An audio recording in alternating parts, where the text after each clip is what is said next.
विशाल उगले द्वारा आयुर स्टूडियो में आपका स्वागत है।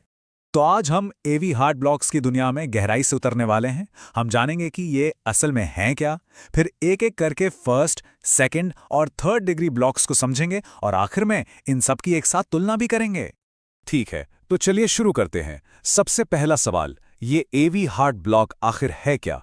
इसे ऐसे समझिए कि ये दिल के इलेक्ट्रिकल कम्युनिकेशन सिस्टम में एक तरह का ब्रेकडाउन है। देखिए, सबसे ज़रूरी बात यह है कि एवी ब्लॉक कोई फिजिकल रुकावट नहीं है, जैसे किसी पाइप में ब्लॉकेज हो जाता है। नहीं, ये एक इलेक्ट्रिकल प्रॉब्लम है। दिल का जो करंट है, जो इम्पल्स है, वो एट्रिया से वेंट्रिकल्स तक जाने में या तो देर लगा रहा है या फिर पूरी तरह से रुक गया है। तो चलिए सिवियरिटी के हिसाब से आगे बढ़ते हैं। शुरुआत करते हैं सबसे आम और सबसे कम गंभीर टाइप से, फर्स्ट डिग्री एवी ब्लॉक। जरा इस ईसीजी पर एक नज़र डालिए। यहाँ जो चीज़ सबसे पहले ध्यान खींचती है वो है लंबा पीआर इंटरवल। और ख़ास बात यह है कि हर धड़कन के साथ ये देरी कंसिस्टेंट है, एक जैसी बनी रहती है। बस यही इस ब्लॉक की पहचान है। अच्छा, अब इसके ईसीजी क्राइटेरिया को देखते हैं। रिदम चाहे एट्रियल हो या वेंट्रिकुलर, दोनों ही एकदम रेगुलर होती हैं। हर पी वेव के बाद एक क्यूआरएस कॉम्प्लेक्स आता है, लेकिन जो कैच है वो ये है कि पीआर इंटरवल 0.20 सेकंड से ज़्यादा लंबा और कांस्टेंट रहता है। तो सवाल उठता है कि ये होता क्यों है? खैर, ये कुछ दवाओं जैसे डिगॉक्सिन या बीटा ब्लॉकर्स की वजह से हो सकता है, या कभी-कभी मायोकार्डियल इन्फार्क्शन यानी एमआई के बाद भी। हमारी प्राथमिकता बस इतनी है कि इस पर नज़र रखें कि कहीं पीआर इंटरवल और तो नहीं बढ़ रहा। अच्छी बात यह है कि इसमें अक्सर कोई लक्षण नहीं होते और आमतौर पर इलाज की ज़रूरत भी नहीं पड़ती। चलिए अब एक लेवल ऊपर चलते हैं, सेकेंड डिग्री एवी ब्लॉक। यहाँ क्या होता है कि एट्रिया से आने वाले कुछ इंपल्स वेंट्रिकल्स तक पहुंच ही नहीं पाते। नतीजा, ड्रॉप्ड बीट्स यानी धड़कनें छूट जाती हैं। और इसके भी दो अलग अलग प्रकार हैं। देखिए, इन दोनों टाइप्स में फर्क समझना बहुत जरूरी है। वेंकेबैक यानी टाइप आई में पीआर इंटरवल धीरे धीरे लंबा होता जाता है, वहीं दूसरी तरफ मोबिड्स 2 में ये एकदम कांस्टेंट रहता है। टाइप 1 का प्रोग्नोसिस आमतौर पर अच्छा होता है, लेकिन टाइप 2 वो थोड़ा ज्यादा गंभीर माना जाता है। इसीलिए इन दोनों के बीच का अंतर जानना इतना जरूरी है। तो पहले टाइप आई यानी वेंकीबैक पर फोकस करते हैं। इस ईसीजी पैटर्न को ध्यान से देखिए। पीआर इंटरवल हर धड़कन के साथ थोड़ा और थोड़ा लंबा होता जाता है और फिर बूम, एक पी वेव के बाद क्यूआरएस कॉम्प्लेक्स गायब, एक बिट ड्रॉप हो गई और फिर यह साइकिल दोबारा शुरू हो जाता है। इसके ईसीजी क्राइटेरिया की बात करें तो एट्रियल रिदम तो रेगुलर है, लेकिन वेंट्रिकुलर रिदम इर्रेगुलर हो जाती है। क्यों? अरे भाई, क्योंकि बीट्स ड्रॉप हो रहे हैं। और जैसा हमने अभी देखा, पीआर इंटरवल लगातार लंबा होता जाता है जब तक कि एक बीट छूट ना जाए। इसके कारण भी मिलते जुलते हो सकते हैं, जैसे कोरोनरी आर्टरी डिजीज या दवा की टॉक्सिसिटी। लेकिन यहाँ एक अच्छी बात यह है कि इसका प्रोग्नोसिस आमतौर पर अच्छा होता है, क्योंकि ये ब्लॉक एवी नोड के लेवल पर होता है और अक्सर टेम्परेरी भी होता है। और जानते हैं, इसे याद रखने का सबसे आसान तरीका क्या है? बस ये लाइन याद रखिए, longer longer drop, that's a वेंकेबैक। है ना आसान? अब बात करते हैं ज्यादा गंभीर वाले की, मोबिड्स टाइप 2। इस ईसीजी को देखिए।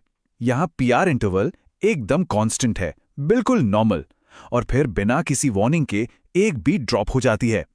ये एक तरह का ऑल और नथिंग कंडक्शन है। तो इसके क्राइटेरिया क्या हैं? जिन बीट्स का कंडक्शन हो रहा है उनका पीआर इंटरवल एकदम स्थिर रहता है, लेकिन चूंकि कुछ पी वेव्स ब्लॉक हो जाती हैं तो वेंट्रिकुलर रिदम इर्रेगुलर हो जाती है। तो ये क्लिनिकली ज्यादा सिग्निफिकेंट क्यों है? क्योंकि एक वार्निंग साइन है। इसका प्रोग्नोसिस टाइप 1 से खराब है और इसके कंप्लीट हार्ट ब्लॉक में बदलने का खतरा भी रहता है। और इसे याद रखने की ट्रिक वो भी उतनी ही सीधी है। वेंकेबैक के उलट यहां का नियम है constant then drop, that's a मोबिड्स 2। और अब हम आ गए हैं एवी ब्लॉक के सबसे गंभीर रूप पर, थर्ड डिग्री या कंप्लीट हार्ट ब्लॉक। यहां एट्रिया और वेंट्रिकल्स के बीच का कम्युनिकेशन पूरी तरह से टूट चुका है। ये ईसीजी देखने में थोड़ा केओटिक लग सकता है, लेकिन इसमें भी एक पैटर्न है। ध्यान से देखिए, पी वेव्स यानी एट्रिया अपनी रेगुलर स्पीड से चल रही हैं और क्यूआरएस कॉम्प्लेक्स यानी वेंट्रिकल्स वो भी अपनी रेगुलर लेकिन बहुत धीमी गति से चल रहे हैं। ये दोनों एक दूसरे से बिल्कुल आज़ाद हैं। तो यहाँ असल में हो क्या रहा है? एसए नोड तो अपना काम कर रहा है, एट्रिया को फायर कर रहा है जिससे पी वेव्स बन रही हैं, लेकिन वो इम्पल्स वेंट्रिकल्स तक पहुंच ही नहीं पा रहा। तो वेंट्रिकल्स में मौजूद एक बैकअप पेसमेकर वो जिम्मेदारी संभालता है और उन्हें अपनी धीमी गति से चलाता है। इसी को एवी डिसोसिएशन कहते हैं।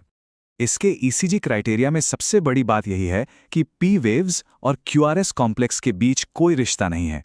पीपी इंटरवल रेगुलर है, आरआर इंटरवल भी रेगुलर है, लेकिन वे एक दूसरे से पूरी तरह इंडिपेंडेंट है। इसीलिए पीआर इंटरवल पूरी तरह से वेरिएबल होता है। एक बात साफ समझ लीजिए, ये एक मेडिकल इमरजेंसी है, तो प्राथमिकताएं एकदम क्लियर हैं। ब्लड प्रेशर चेक करना, बेहोशी या सांस की तकलीफ जैसे लक्षणों को देखना और गिरने के रिस्क को मैनेज करना। जिन मरीजों में लक्षण दिख रहे हैं उन्हें तुरंत पेसिंग की जरूरत पड़ सकती है। ठीक है, तो हमने काफी कुछ कवर कर लिया है। चलिए अब इन सबको एक साथ रखकर एक फाइनल समरी देखते हैं, ताकि सभी ब्लॉक्स के बीच का फर्क एकदम साफ हो जाए। ये स्लाइड समझिए सब कुछ एक जगह ले आती है। तो एक क्विक रिकैप, फर्स्ट डिग्री में सब कुछ रेगुलर है, बस एक स्थिर लंबी देरी है। सेकेंड डिग्री में हमें मिलती हैं छूटी हुई धड़कनें। टाइप आई में पैटर्न क्या था? Longer longer drop. जबकि टाइप 2 में ये अचानक होता है, कांस्टेंट देन ड्रॉप। और आखिर में थर्ड डिग्री यानी कंप्लीट डिसोसिएशन, जहां पी वेव्स और क्यूआरएस कॉम्प्लेक्स की अपनी अपनी दुनिया है, जो कि एक गंभीर स्थिति है। उम्मीद है इस जानकारी से आप इन ब्लॉक्स को और भी आत्मविश्वास से पहचान पाएंगे। धन्यवाद।